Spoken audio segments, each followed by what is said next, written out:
We lost an hour this morning because of daylight saving time, and you might be feeling it tonight. But could springing forward actually have a negative impact on our health? Here's David Schechter with tonight's Verify. Does daylight saving make you feel like a zombie the morning after? It does for me. Verify. Fast facts. The question is that a real thing?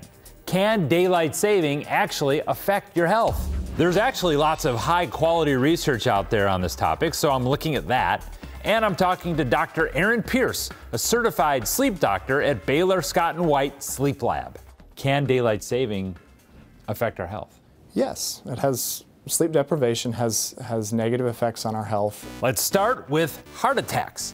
This 2013 study in the journal Interventional Cardiology found when we spring forward, heart attacks spike by 24% the following Monday.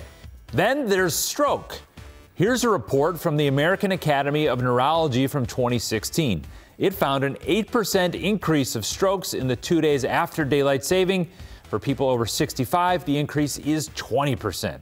The risk of stroke goes up, the risk of heart attack goes up. What's going on here? Sleep is a time for our brain and our heart to relax. And when we don't get enough time to relax, then blood pressure is higher.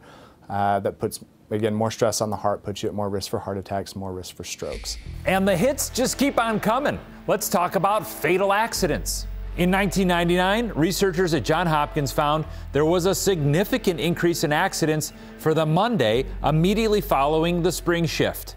Workplace injuries, we got those too.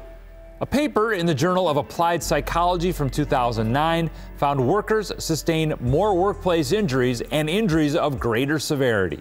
You don't pay attention to the world around you nearly as well, and so that puts you at more risk for operator error.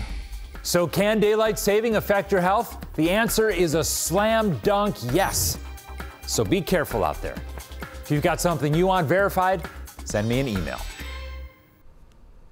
Wow, are you feeling okay? I'm a little nervous, Marie. Maybe we shouldn't have come into work today.